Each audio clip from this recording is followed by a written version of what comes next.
Hello, mga pre, dito na kami ngayon yan, 7-Eleven. Tapos ayun na yung ano. Kuha tayo ng magandang shot. Kain muna kami dun pares. Malamang kasi sakto may parisan dun, oh. Sakto, malamang kasi pag nandito si Miko, pares din ang kakainin nun. Yun.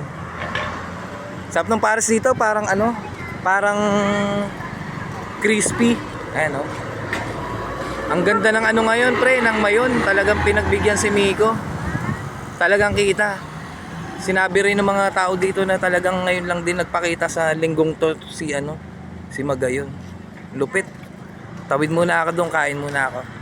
Okay, pre.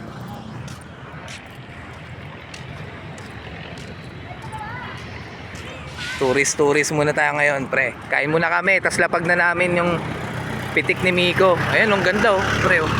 Ngayon lang daw nagpakita ng ganyan yan, ngayong linggo.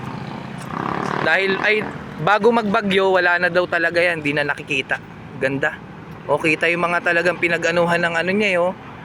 Yung mga parang laba ba yan? Ganda. Ito na, oh.